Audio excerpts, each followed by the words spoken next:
Salem had seen evil before, or so they thought.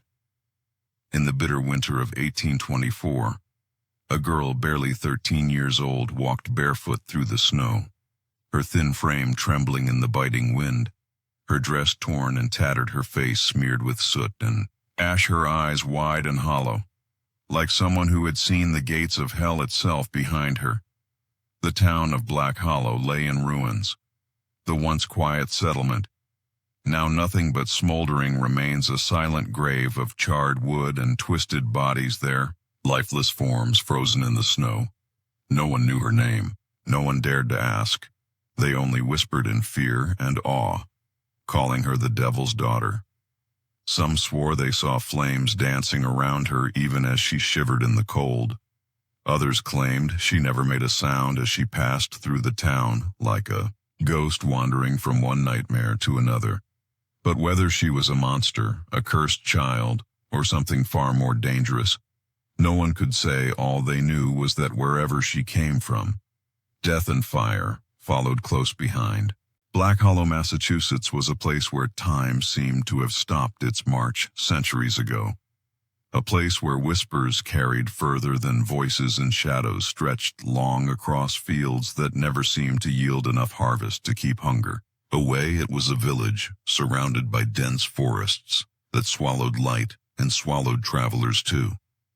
Those who came near often turned back uneasy at the feeling that something unseen was watching them from between the twisted branches of ancient trees. Black Hollow was built in the looming shadow of Salem's legacy, and that shadow had never faded from memory. Every cobblestone street, every weathered wooden house carried with it a story of the trials that had cursed their ancestors and burned fear into the very soil. The villagers believed that the land remembered blood and fire, and that evil had once walked here and might walk again. The air in Black Hollow was heavy and cold, carrying the scent of pine smoke from the chimneys that never seemed to rest. Winters here were long and merciless, turning the crooked streets into icy labyrinths, where people moved like phantoms wrapped in layers of wool and whispers. Doors were bolted early, lanterns were dim, and outsiders were greeted with narrowed eyes and silence. Even the children of Black Hollow seemed older than their years, their faces pale and solemn, their laughter rare. It was a place that clung to old ways and old fears. Prayers were muttered under breath when the wind howled, and strange charms made of bones and dried herbs hung over doorways to ward off spirits. This was a place where superstition was not just belief, but survival, where every creak of the floorboards at night, every flicker of a candle was considered a sign of something unseen lurking nearby. The people lived with one foot in this world and one foot in the next, as if heaven and hell both breathed down their necks. Stories of witches and spirits were not just tales for the hearth, they were warnings, etched into memory generation after generation, because here, the past was alive, and the past was dangerous. The winters came early and stayed long, blanketing the world in white that could feel more like a shroud than a comfort. The fields were hard and barren, offering little food. The livestock grew thin and restless, and so did the people. Fear was as common as hunger and as thick as the mist that rolled through the village streets at night. There was no laughter, no music, only the sound of the church bell tolling on Sundays, and sometimes tolling on days when no one could see who had rung it. Black Hollow was a place of rituals and rules, a place where breaking tradition could be as dangerous as wandering into the woods after sunset. Forest around the village was an endless wall of black trees twisting together so tightly they looked like they had been woven by hands. Not human hands. There were places so deep and dark that even the bravest hunters would not go. Stories spoke of figures moving between the trunks, watching with glowing eyes, and of voices calling out in the night, luring travelers to their doom. Some claimed the forest had a mind of its own, that it hated the village and its people, and that it was only a matter of time before the trees themselves swallowed Black Hollow whole. Yet it was not just the forest that haunted the villagers. It was each other for in a place so small. Every look carried weight.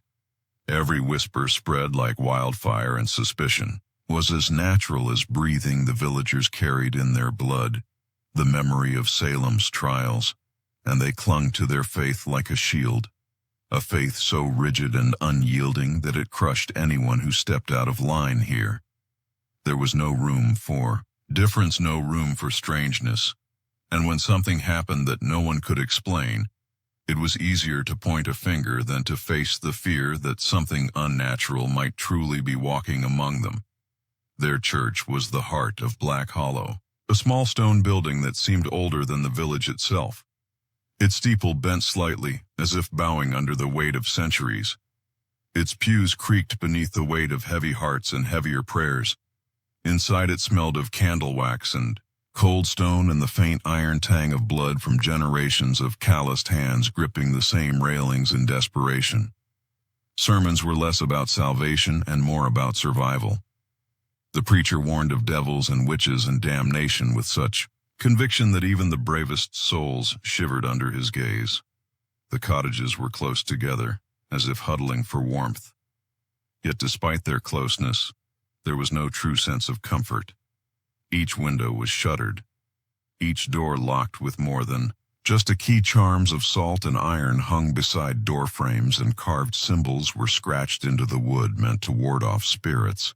But the eyes peeking out from behind those shutters were filled with suspicion, as if they feared their own neighbors. More than the monsters of the woods, Black Hollow was a place that seemed alive in a way no village should be alive, as if it breathed and whispered secrets to itself in the rustle of branches and the groan of wind against the old wooden beams. There was a heaviness here that could be felt by anyone who stepped foot on its cobblestones, an invisible weight that pressed down on the shoulders and gnawed at the back of the mind. Travelers spoke of feeling watched as soon as they entered the village, of dreams filled with flames and screaming faces, of waking with the smell of smoke in the air. Even though no fires burned, the villagers themselves moved through life like ghosts, pale and silent, their eyes sunken from hunger and fear, their hands rough and cracked from endless work. Yet there was something deeper in their faces, a haunted look that came from living in a place where darkness was not just a time of day, but a presence that settled over everything. It was said that Black Hollow had been cursed since its founding, that the land itself rejected the people who tried to tame it. Some whispered that the curse had begun with the witch trials and that the souls of the innocent still roamed the woods seeking vengeance. Others believed that evil had always lived here, and that it had simply taken different forms through the ages. What was certain was that this was not a place for the weak. The winters could break a man, the hunger could twist him into something unrecognizable, and the fear could turn neighbor against neighbor until trust was nothing but a memory. Black Hollow was a place where paranoia ruled, where the mere thought of a stranger at your door was enough to send a shiver down your spine, and where every creak, every shadow, every whisper in the dark reminded you that safety was an illusion, and that something unseen was always watching.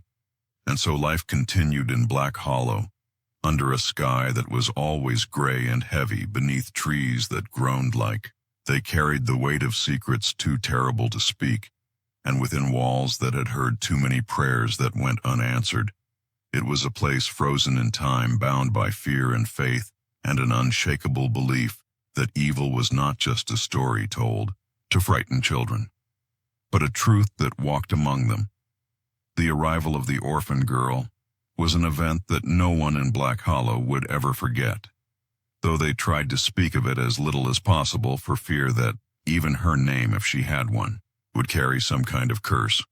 She came in the dead of winter when the snow was falling thick and heavy, and the sky hung low like a great gray shroud over the world. The sound of the carriage wheels crunching on the frozen road was the only noise that morning, and the villagers who dared to peek from behind their shutters swore. They felt the cold grow sharper at the sight of it.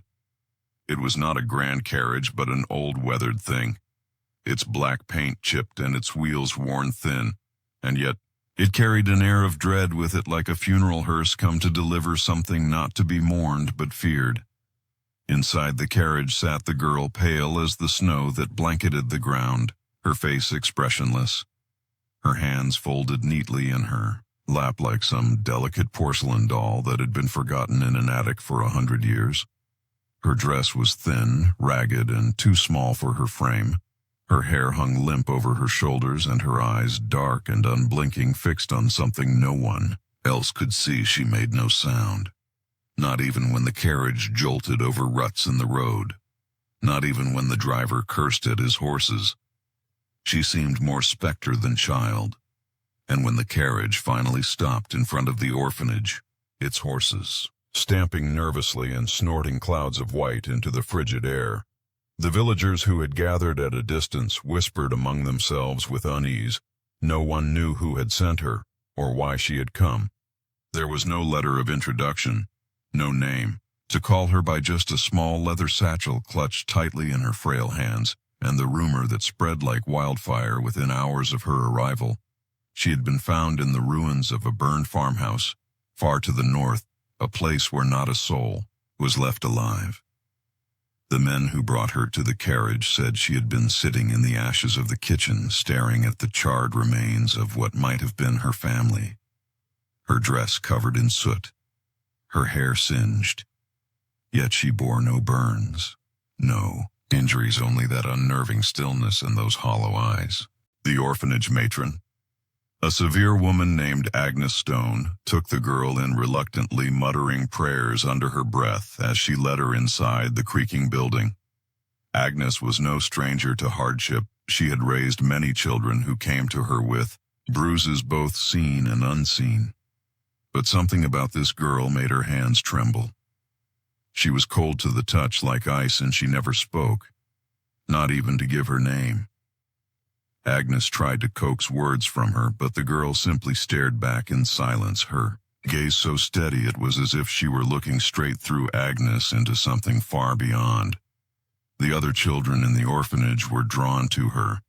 At first they were curious about this strange new arrival, but their curiosity quickly curdled into fear. They began to whisper among themselves, saying that she never blinked, saying that she never seemed to sleep, and saying that at night when the wind howled they could hear her humming softly to herself, a low, strange tune that made their skin crawl. Soon no one would sit near her at meals, no one would share a bed with her, and when they passed her in the dim halls they would press themselves against the walls, as if her very shadow might burn them. It was not long before the whispers spread. Beyond the orphanage walls, the villagers had always been a superstitious people, quick to suspect and slow to forgive, and in their eyes, the girl was a sign, a warning, perhaps even a curse. They spoke of omens. They claimed the birds had stopped singing. The day she arrived, they claimed that strange symbols had been found carved into the trunks of trees on the road leading to the village, and they claimed that the fire that had consumed her family was not an accident, but something darker, something that had followed her like a shadow all the way to Black Hollow. No one came forward to claim her. No distant relatives arrived to take her away, and so she remained in the orphanage, a ghost among the living. Her presence was felt more than it was seen. She moved quietly through the halls, her bare feet making no sound on the old wooden floors. Her face never changing, her eyes always fixed on something distant. When she did speak, which was rarely, it was in a whisper so soft that no one could make out her words. Some said she was praying. Others said she was speaking to someone only she could see. Agnes tried to keep order, tried to remind the villagers that she was only a child, but even she could not shake the feeling that there was something deeply wrong with the girl. She began leaving candles burning in the halls at night and sprinkling salt at the thresholds, something she had not done since she was a child herself, back when her own grandmother had whispered stories of witches and spirits that haunted the woods around Black Hollow. The matron prayed more fervently than ever, but even prayer seemed hollow in the presence of the girl. Then came the night when the snow fell so thick it buried the roads and no one could leave their homes. The wind screamed through the village like a living thing, and the orphanage windows rattled in their frames. Agnes lay awake listening to the storm when she heard footsteps in the hall. She rose from her bed, her candle trembling in her hand, and followed the sound only to find the girl standing in front of the great window at the end of the corridor, her face pressed to the glass, her lips moving in silent words. The candlelight flickered wildly as Agnes called her name, though she had none, and when the girl turned her head, her dark eyes glimmered in the light and Agnes felt her blood run cold. The girl pointed toward the forest beyond the village, though the storm made it impossible to see anything but darkness and snow. Agnes tried to ask her what she saw, but the girl simply turned back to the window, her face once again expressionless. Agnes backed away, her heart pounding in her chest, and returned to her bed. Though she did not sleep that night, she listened to the wind and thought she heard laughter in it, faint and cruel, like something mocking her fear. From that night onward, the whispers grew louder. The villagers began crossing themselves whenever they saw the girl. Some even refused to take food from the orphanage, claiming it was cursed. Others claimed they had seen her standing outside in the snow at night, staring up at the church steeple, her bare feet leaving no footprints in the drifts. Agnes tried to dismiss these stories, but she could not ignore the feeling that something was stirring in Black Hollow, something that had arrived with the girl and would not rest until it had consumed them all. Strange things began to happen in Black Hollow after the arrival of the girl. At first, they were small and easy to dismiss, things that could be blamed on the bitter cold or the deep snow or even the paranoia that always seemed to hang over the village. But the people of Black Hollow were not strangers to fear. They had been raised in its shadow, taught to see omens in every broken branch and every gust of wind.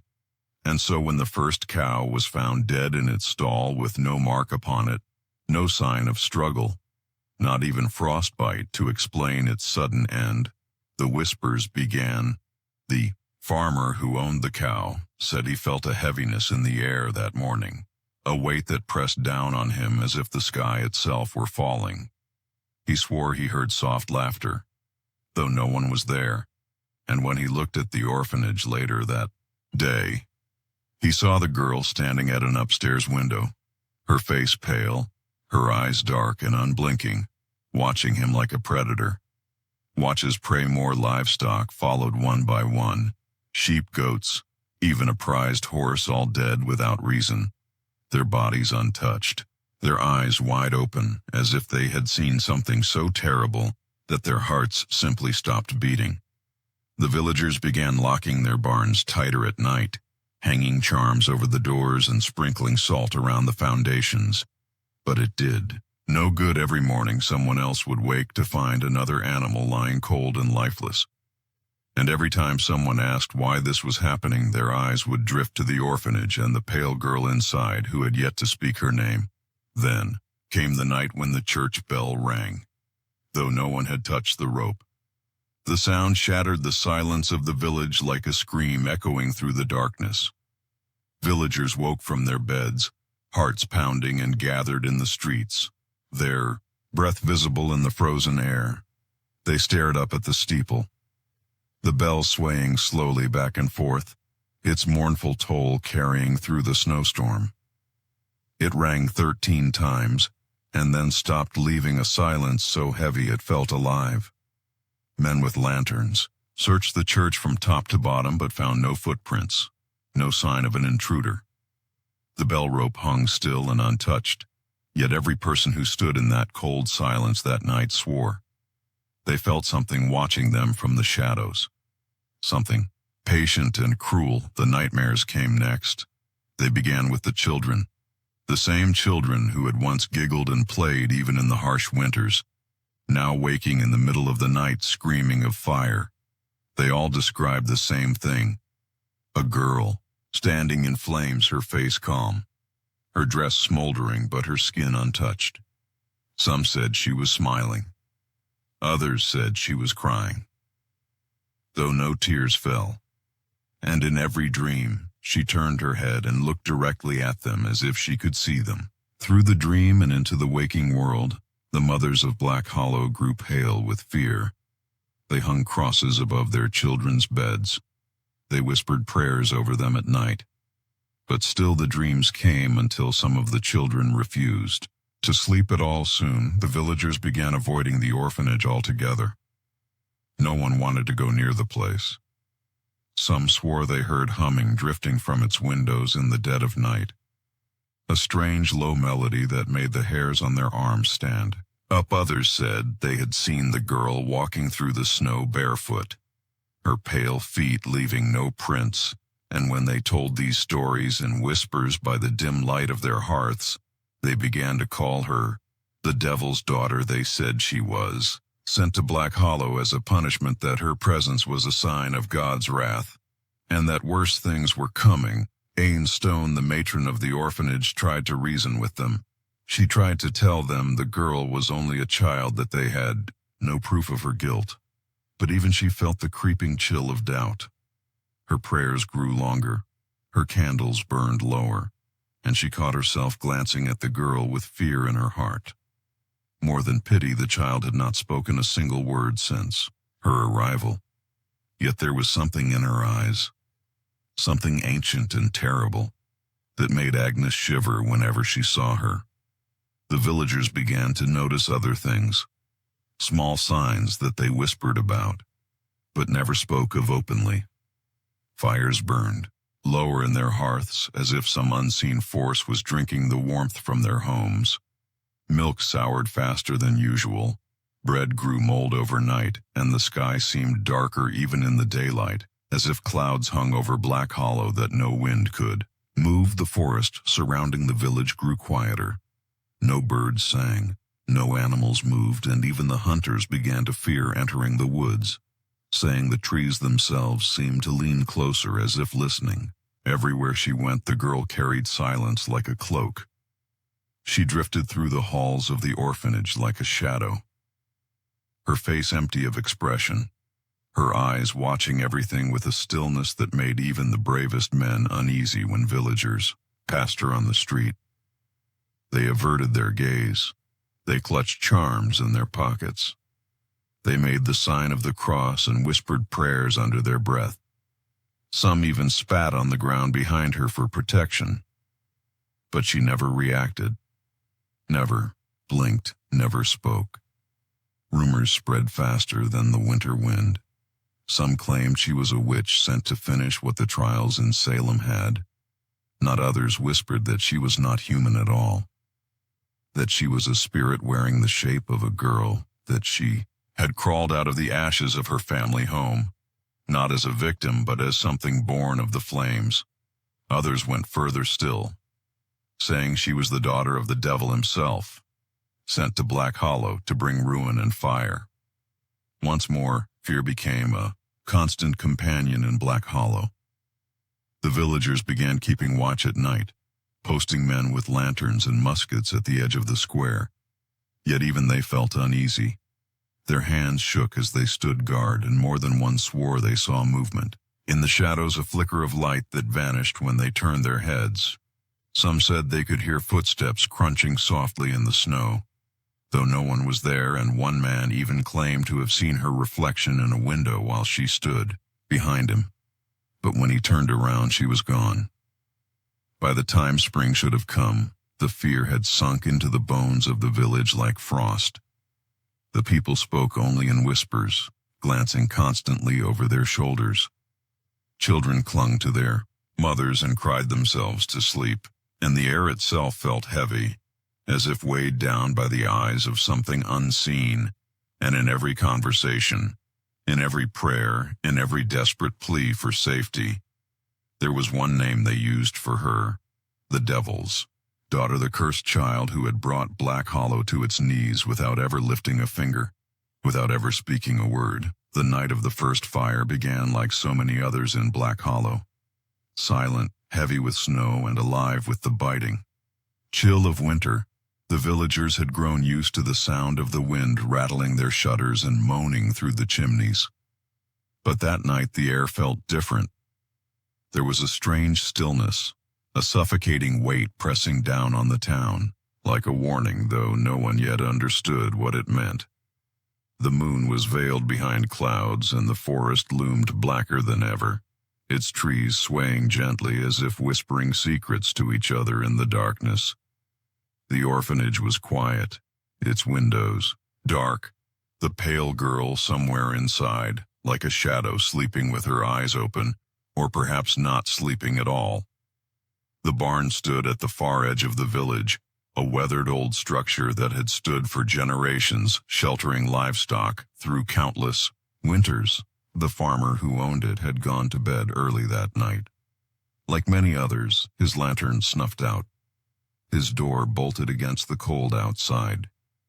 Only the faint crackle of his dying fire and the whistle of the wind kept him company. But then came the smell, a faint acrid scent drifting through the frozen night, a smell of smoke. By the time he rushed to his door, the barn was already burning, flames climbing its walls like hungry fingers reaching for the sky. The fire roared louder than the storm sparks shot upward, glowing embers swirling like fireflies in the darkness. The man shouted for help, his voice echoing through the silent village. Soon others were roused from their beds, lanterns flickering in their hands. They ran toward the flames, their boots crunching in the snow, their breath sharp in the cold air, yet none of them dared get too close to the inferno. The heat was overwhelming, even from a distance. And there she was, the girl, the cursed child, standing just beyond the reach of the firelight. Her pale face bathed in orange glow, her eyes glimmering like polished stones. She did not move, did not speak, did not flinch as the barn collapsed inward in a shower of sparks and crackling beams. She stood perfectly still, the hem of her dress brushing the snow, her small hands at her sides as if she were carved from stone. Those who saw her swore her eyes reflected not just the fire, but something deeper, something alive and watching. One woman fainted at the sight. Another clutched the crucifix around her neck, whispering prayers through chattering teeth. The men froze in place, their instincts screaming to run, yet their legs rooted to the ground. The girl turned her head slowly and looked at them all. Her expression, blank, her face unmarked by fear or awe. She might have been admiring the flames as one might admire a painting. Some swore she smiled. Others swore they saw her lips moving as though she were speaking, though the crackle of the fire drowned out any sound. When the fire died down, what was left of the barn was nothing more than charred beams and smoldering ash. The animals inside were gone, reduced to nothing but blackened shapes that steamed in the cold air. The villagers stood together, shivering, in the night, staring at the ruin and then at her. The girl, she stood as still as before, her pale skin untouched by smoke, her eyes empty as if nothing had happened. One man took a step forward to speak but stopped when she looked at him, her gaze piercing through him like a knife. Whispers began to spread even before dawn, while the embers still glowed red beneath the snow. They spread from house to house like a sickness, infecting every mind with fear. She was seen standing at the fire, yet she bore no burns, no soot. She did not scream or cry or even blink. The fire did not harm her, and in the minds of the villagers that was proof that she had not just witnessed the blaze, she had called it forth. She brought fire with her just as surely as she had brought death to the livestock and nightmares to the children. By morning, the entire village was alive with tension. Mothers pulled their children close, refusing to let them near the orphanage. Men spoke in hushed voices. At the edge of the square, glancing toward the building with its shuttered windows, they spoke of curses and witches of the devil walking in their midst. They recalled stories passed down by their grandparents of the flames of Salem, of girls possessed by dark spirits, of accusations and executions. And they looked at the orphan girl and saw those stories come alive. Before their eyes, Ain Stone tried to calm them. She tried to reason with them, saying the fire could have been an accident, a lantern, tipped over, or a spark from the hearth carried by the wind. But her words rang hollow even to her own ears. She had seen the girl that night too, standing motionless in the glow of the flames, her expression blank, her eyes reflecting the fire like pools of black glass, and though she wanted desperately to believe the child was innocent, she could not shake the image from her mind. The villagers began taking precautions. They nailed boards across their doors. They salted their thresholds, and some even burned herbs outside their homes in the hope of keeping evil spirits at bay. They avoided the road near the orphanage and would not look directly at the girl if they happened to see her. She had become a figure of terror, a living omen, and though no one dared speak of it openly, a thought began to take root among them, one that grew stronger. With every passing night, the girl was not simply cursed. She was dangerous. The fear thickened in Black Hollow until it was almost a physical thing, a fog that hung over every conversation, every prayer, every glance over a shoulder. Men patrolled the village at night, but their lanterns flickered dimly, as if the darkness itself was swallowing the light. The forest seemed to creep closer, its branches reaching toward the houses, and the wind carried strange sounds, whispers, moans, laughter that had no source. And always the villagers thought of her. The girl with the empty stare and the fire in her eyes. Some began to dream of her the way their children had dreamt of her before they dreamed of her standing in the ruins of their homes, flames licking at her dress yet never touching her, her eyes glowing brighter than the fire itself. They would wake in cold sweats, hearts pounding, unable to shake the image, and when they saw her the next day walking silently down the snow-covered road, they would cross themselves and hurry away for fear that meeting her gaze would set their own souls aflame. The barn fire was only the beginning, though. None of them would say it aloud. They all felt it deep in their bones. That night was a warning, a sign that the darkness that had always lingered on the edges of Black Hollow was now awake and hungry, and that the girl was not just its herald, but its vessel. She had come to them in the dead of winter and brought death and terror in her wake, and now she had brought fire. The whispers grew louder with every passing day, and every whisper carried the same words she brings. Fire, she is the devil's daughter, and we are all doomed. Reverend Silas Crane arrived in Black Hollow on a wind that howled through the village like a warning. His presence was as sharp and cold as the winter itself. A gaunt old man with a face carved by years of fasting and prayer, his eyes burning with the kind of fervor that had once set pyres alight in Salem. He was a relic of another age, a man who had stood in courtrooms decades earlier and pointed his trembling finger at trembling girls, condemning them with scripture on his tongue and fire in his heart. And though the world outside Black Hollow had changed, though the witch trials were now whispered of with shame and sorrow, Silas Crane had not changed. He carried the same conviction, the same iron faith, and the same belief that evil walked in flesh among the living. He came to the village on foot, wrapped in a heavy black cloak that billowed behind him like the wings of a crow. His boots crunched in the snow, his long staff striking the frozen ground with each step. The villagers watched him from their shuttered windows, whispering prayers under their breath. For some were glad to see him, believing that God himself had sent him to deliver them, and others felt only dread, for they knew the stories of his past, the lives he had condemned with a single word, the way fear followed him like a shadow. Silas wasted no time. He went straight to the church, knelt at the altar, and prayed long into the night. His voice low but fierce, his whispers like the hiss of a fire stoked. Too high, he asked for guidance, for strength, and for the clarity to see the hand of the devil at work. He fasted for 2 days, refusing food or rest, and on the 3rd day he stood in the pulpit before the villagers who had gathered at his call. His voice rang out strong, despite his age, echoing through the cold stone walls. He spoke of evil. He spoke of signs and omens of fire and death, and of a child who had brought ruin to their village. His words stirred something deep and ancient in the hearts of the people, something they thought had been buried with Salem itself. He called her a threat to God's order.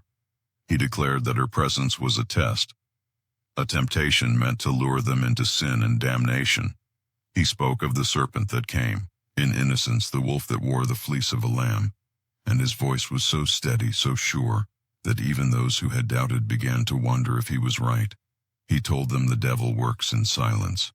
He told them evil rarely roars, it whispers, and he asked them if they had not already seen her work, if they had not buried their livestock, their barns, their peace of mind. Had they not smelled the smoke? Had they not heard the bell toll when no hand touched it? Had they not seen her standing in the glow of fire, her face untouched? Silas Crane began visiting the villagers one by one. He walked from door to door, his staff tapping on their thresholds, his thin frame casting long shadows in the lamplight. He asked questions. He demanded answers. He sat in their kitchens with the Bible open in his lap and stared into their eyes until they spoke. He asked what they had seen, what they had heard, and some swore they had seen. Her eyes glow like coals. Others said they had heard her humming in the dead of night, a tune that made their bones ache. Some claimed they had seen her outside their windows, her pale face staring in while they slept, and Silas wrote it all down in his careful spidery script. Each word another nail in her coffin. The village grew quieter and heavier.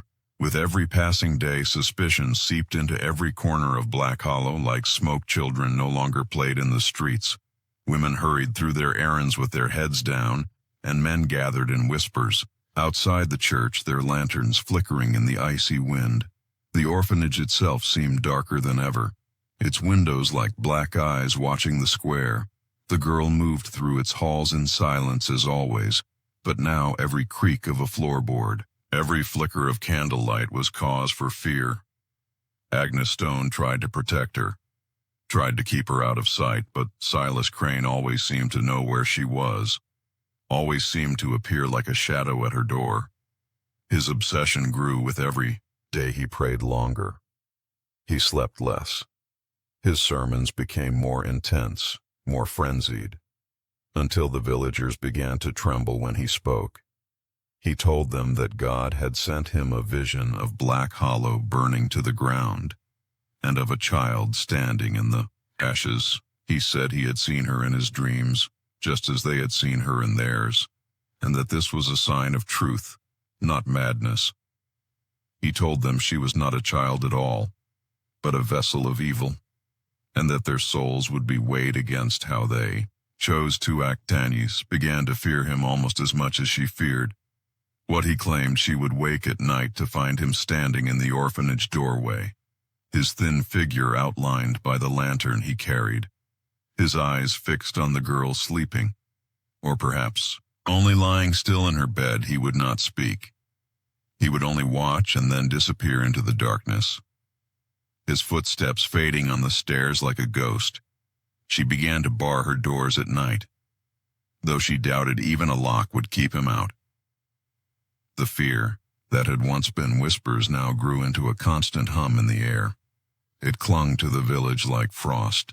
Suspicion turned neighbor against neighbor once again, as it had in Salem. So many years ago, men eyed each other with mistrust. Women whispered of curses and spirits, and even the bravest began to avoid walking past the orphanage after sundown. There were no more smiles, no more laughter, only the sound of the church bell calling them to prayer, and the voice of Silas Crane warning them that fire was coming. He began to fast again, spending hours kneeling in the snow outside the church, his lips moving in prayer, his face pale as bone. Some said they saw him standing in the woods at night, his lantern swinging like a beacon, his voice raised, as if speaking to someone unseen. Others said they had heard him chanting psalms in a language older than English, his voice echoing strangely through the trees. He seemed less a man and more a prophet possessed, and though the villagers feared him, They also clung to him for guidance, for in their terror, he was the only one who seemed certain.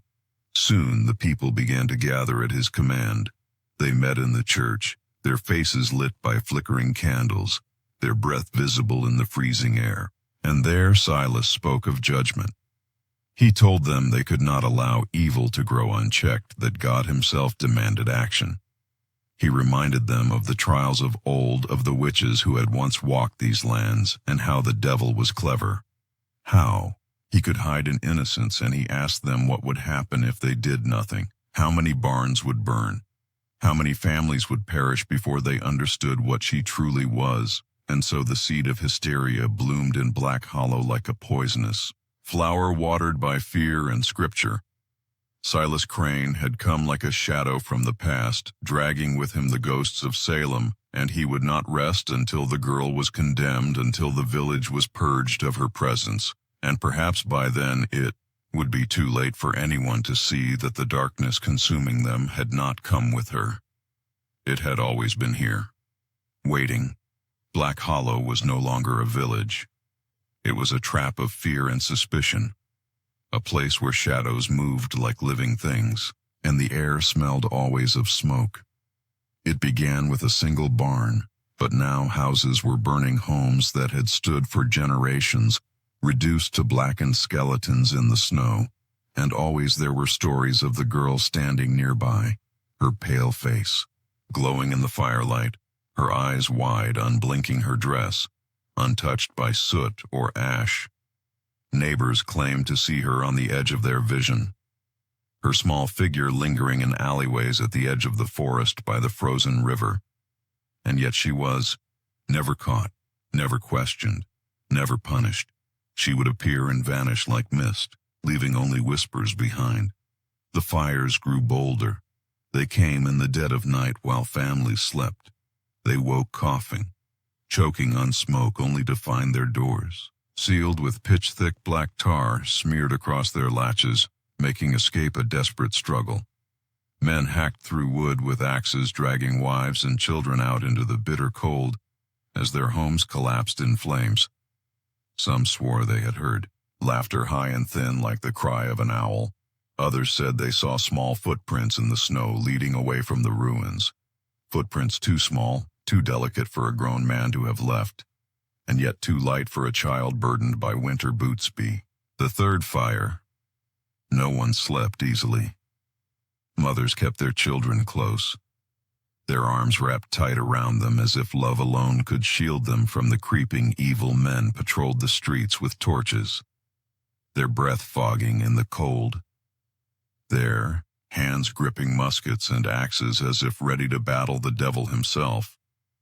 But their eyes were filled not with courage but with dread. Each creak of wood, each rustle of wind set their nerves on edge, and every passing shadow was a threat. The once quiet village had become a haunted place. The sound of prayer hung heavy in the night, broken only by the occasional clang of a bell or the crackling of distant fire. Agnes Stone no longer dared to leave the orphanage after sundown. She barred the doors and kept a lantern burning in every window. Yet even so, she felt no safer. The girl moved through the halls silently, her bare feet making no sound on the old wood floors. Sometimes Agnes would wake in the small hours of the night to find her standing at the window staring out at the snow, her pale face reflected in the glass, the flames of the lantern flickering around her like a crown. Agnes would whisper her name softly, but the girl would never answer, never even turn her head. Silas Crane was everywhere now, his black cloak sweeping through the streets like a shadow, his sermons growing longer, more fevered, more dangerous. He spoke of the fires as trials of faith. He declared that God was revealing evil in their midst, that these flames were warnings that they had been chosen to see the truth and to act upon it.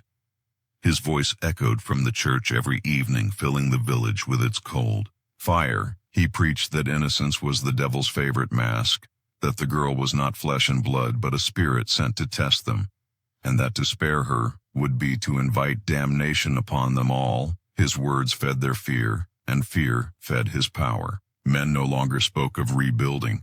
They spoke of purging, of cleansing their homes and their land of whatever had cursed them. Old stories of Salem resurfaced, stories of witches who had danced in the woods, of demons who had walked in the form of children's stories that had once been whispered as shameful history but now felt like prophecy. Villagers began carving crosses into their doors, into their fences, into the trunks of the trees that lined the streets. Candles burned in every window, night and day, and the smell of pitch and smoke hung thick in the air. And always there were more fires. They came without warning, one house after another, until Black Hollow seemed to glow faintly on the horizon, like a dying ember. Fields lay black, and frozen barns stood hollow and skeletal. And in the center of it all stood the orphanage, untouched, its walls white and pristine. While the rest of the village crumbled, the villagers began to mutter that she had made a covenant that the flames would not touch the place where she slept. Some even claimed they had seen her walking among the flames, smiling faintly, as if the fire was her companion. Not her enemy, men patrolled in groups, now walking in silence, their faces gaunt from lack of sleep, their knuckles white around their weapons, yet their numbers dwindled as more families fled under cover of night. Abandoning homes they no longer trusted to stand whole until morning, but there was no true escape. For Black Hollow was small and isolated, the roads were treacherous, and the forest surrounding it seemed to press closer every day. The trees themselves whispering with the voices of the wind and the snow. Agnes. Stone was unraveling. She no longer knew whether she feared Silas, Crane, or the girl more. She felt trapped between them, like prey caught between two predators. She tried to speak reason to the Reverend, but he would not listen. His eyes burned with a light that was almost madness, and his voice trembled. Not with fear, but with certainty. He told her that she was deceived, that her kindness was a weapon turned against her, that the girl was evil made flesh, and that it was his duty to save her soul, even if that meant destroying her body. Still, Agnes could not abandon the child, no matter how the villagers whispered, no matter how many times she found her standing in the dark hallways of the orphanage, staring at something only she could see. There was something in her silence, something in her hollow gaze, that made Agnes ache with pity and dread. It was as if she was less a child and more an echo of something ancient, a shadow of sorrow that had taken human form. The village had changed beyond recognition. No laughter, no warmth, only fear and suspicion. Children no longer played. They watched from behind curtains, their wide eyes following the patrols. Men no longer greeted each other. They passed in silence, their shoulders hunched, their steps quick. Women whispered in their kitchens, clutching rosaries, their fingers raw from prayer.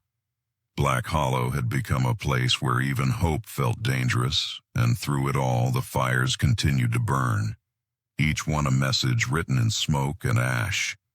No one dared to say it aloud, but they all thought the same thing. She was sending them a warning, a promise, or perhaps a curse, and with each new ruin, the belief that she was the devil's daughter grew stronger. It was no longer a name whispered in fear. It was a truth etched into their hearts, the truth that Black Hollow was under siege, and that salvation would only come with her destruction. Silas. Crane's sermons became less like warnings and more like commands. He no longer spoke of waiting for signs. He said the signs had been given. He no longer preached patience. He preached action, and the villagers who gathered in the church every night, their faces pale in candlelight, their voices trembling as they prayed, began to nod their heads and clutch their weapons tighter. They were ready now, ready to do whatever was necessary to save their souls from the fire that stalked their village. The square was silent, except for the crunch of boots in the snow and the ragged breathing of the villagers. The girl was dragged forward, her thin wrists bound with coarse rope, her bare feet leaving faint red marks in the frost. She did not resist. She did not struggle. Her head was bowed and her dark hair fell in a tangled curtain over her face. But her silence was louder than any scream. Every step she took made the crowd murmur prayers under their breath. The square itself seemed colder than the rest of the village, the shadows from the torches stretching long and thin across the packed snow, like skeletal fingers reaching for her. Silas Crane stood waiting at the center, his eyes gleaming like coals in the firelight. His voice rose above the whispers of the crowd, sharp and unwavering. "This child," he declared, "has brought ruin upon this land. She has wrapped us in darkness and clothed our homes in flame. She is no innocent. She is the hand of the adversary, and tonight we will deliver this village from evil." His words rang through the air like a bell striking steel, and yet there was a tremor beneath them, something feverish and desperate. When they shoved her forward, she lifted her head, her pale face glowing in the torchlight, her eyes meeting the Reverend's gaze with a calm that unsettled even the boldest of men. There was no fear in her expression, no tears, no trembling. She simply stared at him as if seeing something beyond him, something that no one else could see. Crane demanded answers. He demanded confession. He shouted accusations until his voice cracked, but she did not flinch. She only watched him with that same unsettling calm. The villagers shifted uneasily, some clutching crosses, some gripping axes and muskets, none daring to meet her gaze. Finally, Silas stepped closer, his breath misting in the frigid air. "Speak," he ordered. "Speak and tell us what you are. Tell us why. You have cursed this place. Tell us why you bring fire to our homes." His voice trembled with fury and something darker, a fear he could not admit aloud. The girl blinked once slowly, then parted her lips, and her voice when it came was soft, so soft, it seemed to ride the wind rather than break the silence. "I warned you," she whispered. "It's coming." Her words were thin and fragile, but they sliced through the square like a blade. Every man and woman froze, their breath caught in their throats. She had not spoken a single word since she arrived, and now her first words were not a plea for mercy, not a denial, not even a confession, but a warning. Silas staggered back for a moment, his face pale, but he quickly masked his fear with anger. "What is coming?" he demanded. "Speak, girl. What evil is it you serve?" But she said nothing more. She only lowered her head and let her hair fall back over her face. The crowd erupted in fearful murmurs. Some cried out that she was summoning demons. Others clutched their children and prayed louder. The torches flickered as if caught in an unseen breeze, and the night seemed to press closer around them. They dragged her to an old wooden shed at the edge of the square, a place once used to store grain and tools, but now a prison, its walls warped with age, its lock rusted. They shoved her inside her slight frame, stumbling over the threshold. She made no sound as they slammed the door and barred it from the outside. Some villagers carved crosses into the wood, while others smeared pitch around the frame, preparing for the fire that would come at dawn. The smell of smoke clung to the air as if the flames were already licking at her feet and knees. Stone stood at the back of the crowd, her hands shaking as she clutched her shawl. She wanted to speak, wanted to cry out that they were wrong, that this was madness. But her voice was lost in the roar of fear. She could see the child's shadow flicker against the crack beneath the door, a still dark silhouette. Amid the frantic movement of torchlight, her heart pounded, and she felt certain she was watching. Not justice, but a ritual, something ancient and cruel being replayed in this cursed village. Silas Crane stood before the shed, his hands raised as he led the crowd in prayer. His voice rang out with conviction, but his eyes darted nervously to the shadows at the edges of the square. The night seemed alive, the wind carrying whispers that no one could understand, but everyone felt. Candles flickered in windows around the square. Some villagers swore they saw shapes moving just beyond the torchlight, shapes that melted into darkness when they tried to look closer. The girl sat inside the shed, her small frame hunched in the darkness, her breath slow and steady. She was calm, too calm for a child facing death. The floor was cold beneath her bare feet, but she did not shiver. The smell of pitch seeped through the cracks, and yet it did not frighten her. She closed her eyes and whispered something so faint no one outside could hear her words lost to the wind. But the air seemed to shift, as if the night itself was listening. Outside. The villagers argued. Some wanted to burn her, immediately fearing she would escape or curse them before sunrise. Others said to wait until dawn to ensure all could witness her destruction. Silas insisted on waiting. The fire would come with the morning light. He said the dawn would purify the evil and they would see justice done. But in his heart a shadow of doubt gnawed at him. He could not forget the way she had looked at him, or the sound of her voice soft and sure, like someone delivering a truth, not a threat. The night dragged on. The villagers would not leave the square. They built the pyre around the shed, stacking wood high against its sides. The crackle of splintering logs filled the silence, and the smell of resin and pitch grew stronger every moment. Some prayed aloud, some wept quietly. Children clung to their mothers, their wide eyes fixed on the small dark shed at the center of it all. Black Hollow had become a place of judgment, a place where fear ruled like a king. Agnes could not bear it.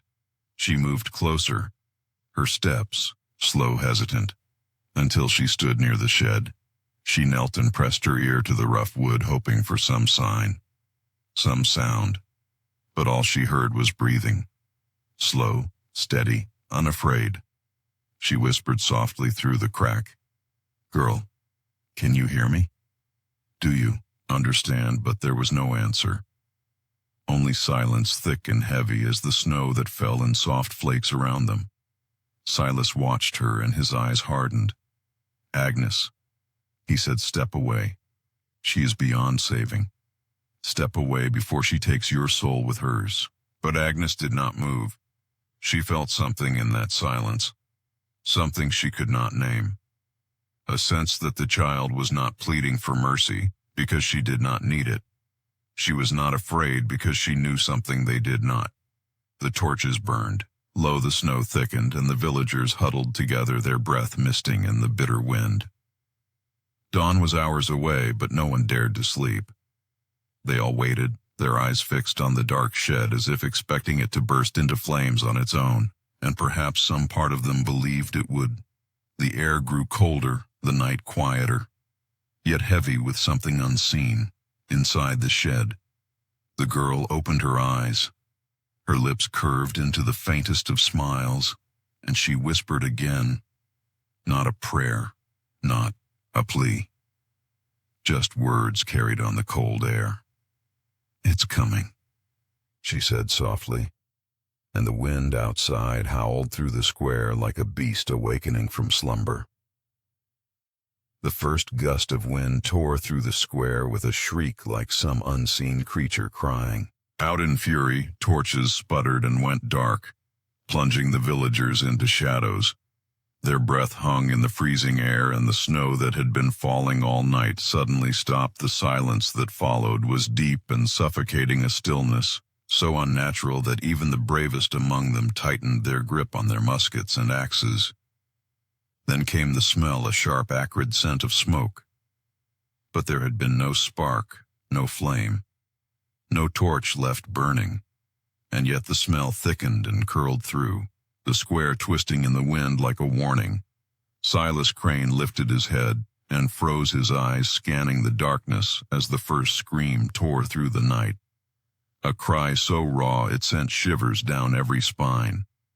Men and women spun around, searching for the source, but it was everywhere, all at once, echoing between the house. A glow rose on the horizon, faint at first, like the first light of dawn, but this was no sunrise. It was orange and angry, and moving fast. Flames erupted from the roof of the old mill, licking upward like claws reaching for the sky. The villagers shrieked and ran toward it. But before they could take 5 steps, The bakery ignited a violent roar of fire bursting through its windows and doors, as if some invisible hand had torn it open. The wind whipped through the square, carrying sparks that rained down like molten stars and set rooftops ablaze one after another. Agnes clutched her shawl tight to her chest, her heart hammering. She spun in circles watching fire leap from house to house without touch or torch.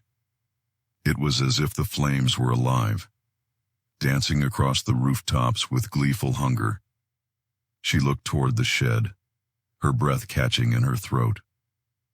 For there she was, the girl standing in the open doorway, her ropes gone, her pale face glowing in the firelight, her hair whipped wildly by the wind. But her eyes were calm, serene, as if none of this chaos could touch her. The villagers stumbled backward. Some dropped to their knees, crossing themselves and muttering prayers. Others turned and ran, screaming through the burning streets. Silas Crane's face drained of all color as he pointed a shaking finger at her witch. He bellowed, but his voice cracked. "She has brought the devil upon us. She must be destroyed." Yet even as he shouted, the flames leapt higher, surrounding him, his robes catching a spark that hissed and flared. The girl stepped forward barefoot, her white nightdress glowing orange from the fire. Her small feet left no prints in the ash. No burns, no marks. She moved through the inferno with the grace of a shadow untouched by the storm. Raging around her, Agnes could not look away, tears streaming down her face, though she did not know if they came from the smoke or something deeper, a sense of awe, terror and sorrow tangled so tightly she could not name it. Houses crumbled one by one, their beams cracking under the weight of fire. The church bell began to toll, its heavy sound ringing over the village, but no hand pulled the rope. The bell swung wildly of its own accord, its mournful clangs echoing like a funeral dirge over the screams, and crackling woodmen tried to form bucket lines, but the water turned to steam before it even touched the flames. Their shouts turned to cries of despair as they watched their world collapse. Agnes stumbled forward through the smoke, her hands raised against the searing heat. She reached for the girl who stood in the center of the square, now her eyes fixed on the sky above.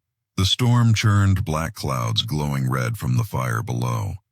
Lightning split the heavens, striking the ground with a sound like the roar of cannon fire.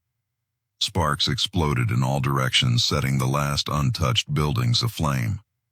"You have to run," Agnes gasped, her voice hoarse. "You have to come with me." But the girl only turned her gaze upon her and whispered softly, too soft for anyone else to hear. "I told them it was coming." Her lips curved into something like a smile. But it was not cruel. It was sad, gentle, almost resigned. Agnes reached out, but her hand passed through heat so intense she jerked it back, blistering her skin. The girl did not move. She simply watched, as if waiting for something inevitable. Silas Crane stumbled forward. His robes, smoking his hair, singed his face, a mask of madness and fury. He raised his Bible high and shouted words of condemnation, but they were drowned by the roar of the storm. The wind snatched the book from his hand, sending pages flying like blackened feathers into the night. Fire swallowed him. Moments later, his screams piercing through the square before vanishing into the roar. The fire spread faster than anyone could comprehend. Streets became rivers of flame. Houses collapsed in showers of sparks, and screams turned to coughs as the smoke thickened. Villagers fled into the woods, carrying nothing but their children. Some fell to their knees in prayer. Others vanished into the night with nothing but the clothes on their backs, but no one could escape the inferno that consumed Black Hollow. Agnes staggered backward, choking on smoke, tears blinding her. She turned one last time toward the girl who now stood at the very heart of the blaze. The fire formed a circle around her, swirling upward like a crown. She raised her arms slowly, her hair whipping around her face, her eyes glowing faintly with reflected firelight. And for one brief moment, Agnes felt certain she was looking at something that was not entirely human. Not a witch, not a child, but something ancient and sorrowful wearing the shape of a girl. The wind roared again, louder than before, shaking the earth itself. Lightning split the sky in blinding flashes, striking trees and homes alike. The bell tower collapsed. With a thunderous crash, the sound swallowed by the storm flames reached higher, licking the heavens as if the sky itself had caught fire. Agnes ran, stumbling through the snow, now turned to ash. Her breath ragged, her body trembling. She did not look back, not until she reached the ridge above the village. And when she did, she fell to her knees. Black Hollow was gone. The entire village, nothing but a sea of cinders, glowing red in the dawn light. Smoke rose in thick black columns, twisting into the sky like dark fingers clawing at heaven. She could see no movement, no life, only ash and ruin. The church was a blackened skeleton. The houses piles of embers, and there in the center of it all stood the girl, untouched, her pale form glowing faintly against the ruin. She turned her face toward Agnes. Even from this distance, Agnes felt the weight of her gaze. Then the wind rose once more, carrying a sound that might have been laughter or weeping or both at once. And the girl walked away barefoot through the ashes, her figure disappearing into the smoke as the first rays of sunlight cut through the haze. By the time the sun fully rose, there was nothing left but ruins and silence. Black Hollow had been wiped from the earth in the years to come. Survivors would tell stories. Some swore they saw her walking through the fire. Unharmed, others claimed she had summoned the storm itself, and some whispered that she had not started the fire at all, but merely walked ahead of it like a herald of doom. No one could agree on the truth, only that the girl was never seen again, and that Black Hollow was cursed from that night on. The sun rose weak and pale over what was once Black Hollow, casting a thin light over the ruins. The air was thick with smoke and the stench of charred wood and flesh. Search parties from neighboring towns moved cautiously through the devastation, their boots crunching on ash and shattered glass. Every house, every barn, every shed had been reduced to blackened frames, their chimneys standing like tombstones over the graves of a village. They called out for survivors, their voices hoarse from breathing smoke, but no voices answered. No cries, no movement. Only the creak of burned beams giving way, and the distant crackle of embers dying. Slowly, the church bell lay half buried in rubble, its great bronze surface warped and blackened. Its final toll still echoing in the minds of those who heard it. Men picked through the ruins, pulling aside scorched timbers and smoldering beams. But they found no bodies, no remains, no sign of life at all, as if the villagers had been swallowed whole by the fire itself. Their homes, their belongings, everything they owned had turned to ash in a single night. Whispers began to ripple through the searchers, nervous mutterings that this was not the work of nature nor accident, but of something, unholy something that had walked among them unseen. Then they saw her. She sat in the very center of the ruins where the town square had been. The ground beneath her bare feet was black and cracked, still warm from the flames. Her nightdress was untouched, white as the snow that once covered the streets. Her pale skin seemed to glow faintly in the gray morning light. Her hair hung in dark tangles, framing a face that was calm, still too calm for a child who had watched an entire village vanish around her. Her hands rested in her lap, her eyes half closed, and on her lips was a faint smile. The men froze. Some crossed themselves instinctively. Others whispered prayers, afraid to take a step closer. One of them called out softly, asking if she was hurt, if she needed help. But she did not respond. She simply lifted her gaze to meet theirs. And in that gaze was something ancient and heavy, a weight that made their hearts pound. She looked at them as if she had seen them before, as if she had been waiting for them The bravest among them stepped forward, his boots sinking into the soft ash. His hand reached for her shoulder, but the moment his fingers brushed her sleeve, he recoiled with a cry. His palm blistered and red, though she was cold to the touch. He stumbled back, whispering words of fear. The others hesitated, unsure what they were facing. She stood then slowly, gracefully, as if the firestorm had not touched her at all. Her small figure seemed to grow taller in that moment, her presence filling the empty square. She glanced around the ruins, her expression unreadable, then turned toward the woods without a word. Her bare feet made no sound on the ash. She slipped into the trees, moving like a shadow, and was gone before they could follow. Searchers ran after her, their shouts echoing through the woods, but the forest swallowed her whole, and though they searched until dusk, no trace of her remained, not a footprint, not a scrap of clothing, not a single sign she had ever been there. Some swore the woods grew darker the deeper they searched, and that they felt eyes watching them from the shadows. Word spread quickly of what they had seen, stories told in hushed tones by firelight. Mothers pulled their children closer. Men carried rifles when they walked at night. The legend of the Devil's Daughter began to take shape. Whispers of a cursed child born from fire sent to punish the wicked. Some said she was the ghost of a girl burned in the Salem trials. Others claimed she was no ghost, but something worse. Years past, Black Hollow remained abandoned, a scar on the land untouched by settlers. No birds sang there. No animals roamed its charred remains. Travelers avoided the road that passed its edge, claiming they heard weeping at night, or smelled smoke when the air was still. Then came the second fire miles away, in a prosperous town built along the coast. It started in the bakery and spread faster than the men could fight it by dawn. Half the town was gone, and a witness, a farmer, swore he saw a pale girl standing in the glow of the flames, her hair loose around her shoulders, her white dress bright against the smoke. When he called to her, she turned and vanished into the mist.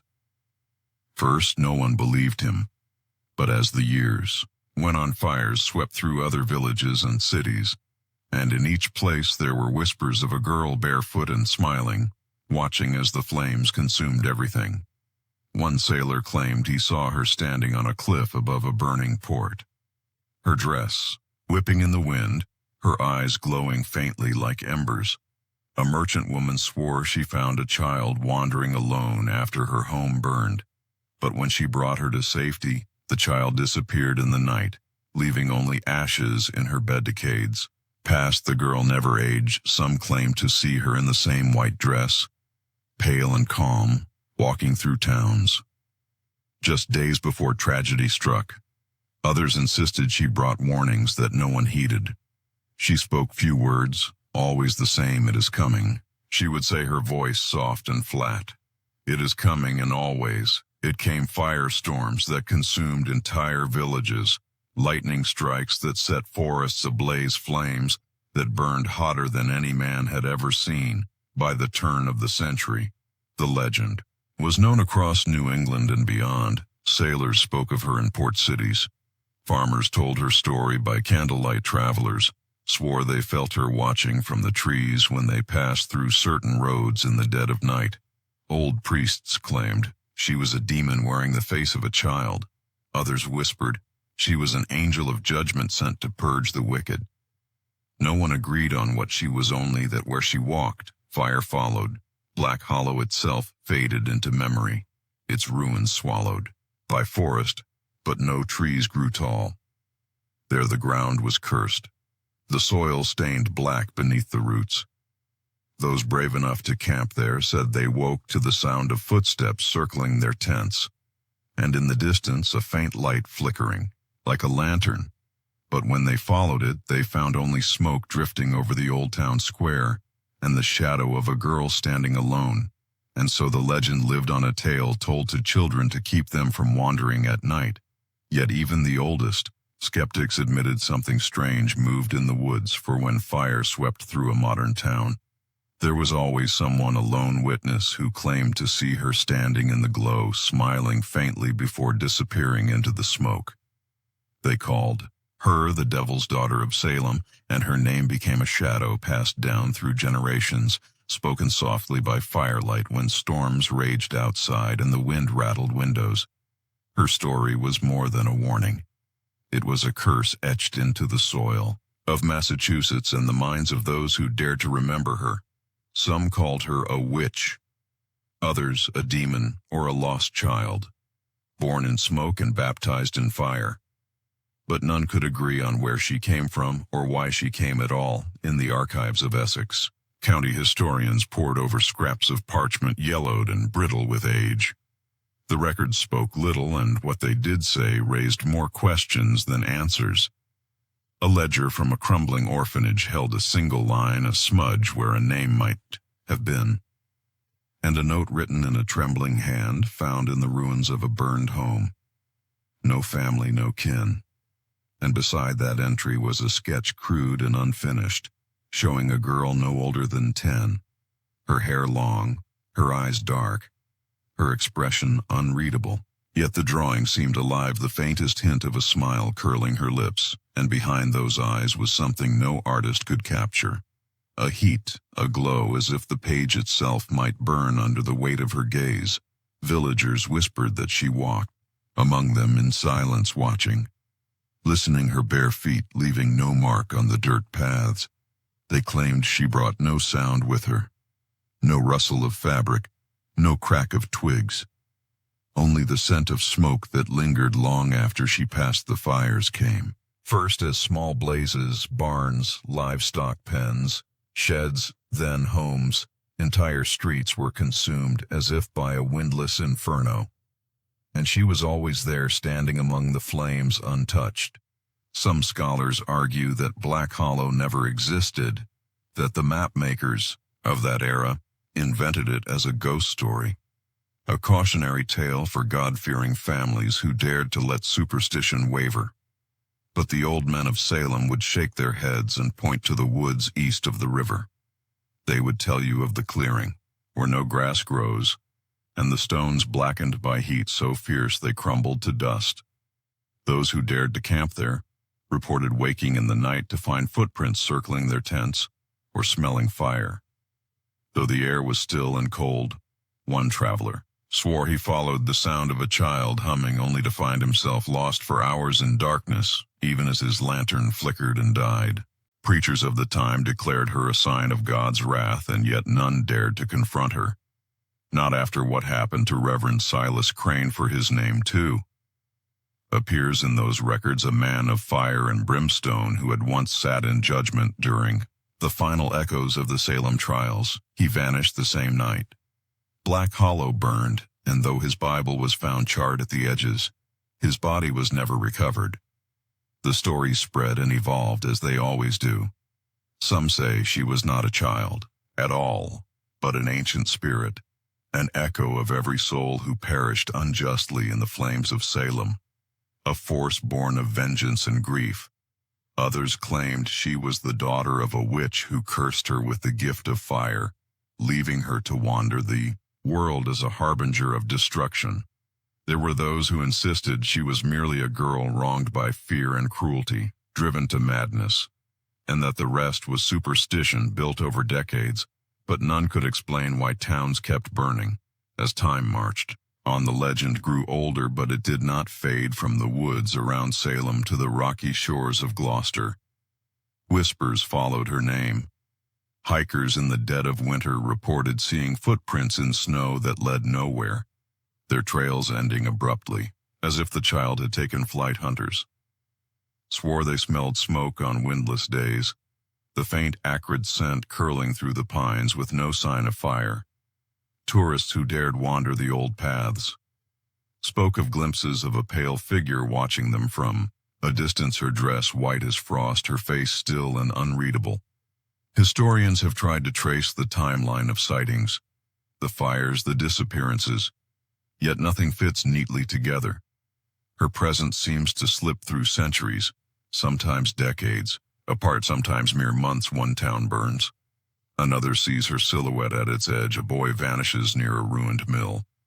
His sister claims a girl with black hair led him into the trees, but there are no footprints, no sign of struggle. A farmhouse is found in cinders in the middle of a snowstorm, and though no one survives, neighbors swear they saw a lone child standing in the yard, smiling as the flames licked the sky. Skeptics dismiss her story as hysteria, claiming villagers burned their own homes or misremembered tragedy, claiming artists fabricated the sketch, claiming the orphanage ledger is forged.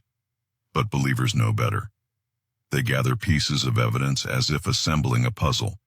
No one can complete stories from sailors who spotted a pale child on the docks hours before a warehouse caught fire, travelers who woke to see her standing by their campfires, only to watch the flames rise higher than they should, and then vanish when she walked away. There is a chilling detail in every story. She never runs, she never screams. She does not laugh or cry. She simply watches. Sometimes she whispers. But no one remembers her words clearly. They recall only the feeling that her voice was soft and flat like wind through dry grass, like embers, cracking before they die.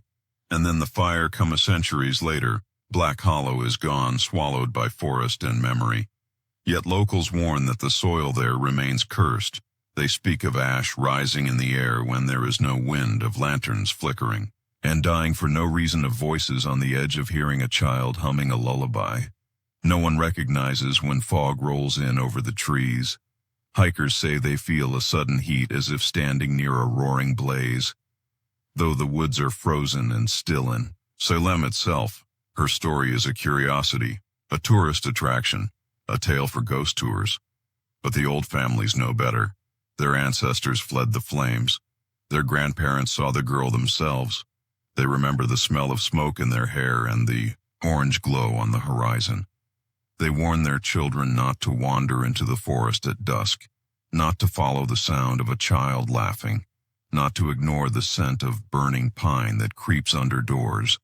The devil's daughter, they call her, though some whisper another name, a name long forgotten in burned records and smudged ledgers, a name that no one dares to speak aloud for fear she might hear it and come walking through the trees.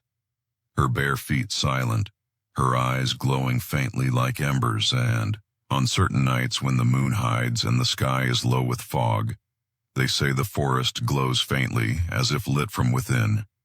And in that glow a pale figure moves among the trees, her dress brushing the ground, her shadow stretching long across the ashes that never cooled. And if you stand still, if you hold your breath, you might catch the scent of smoke that is not there, and hear the whisper of fire waiting to be born.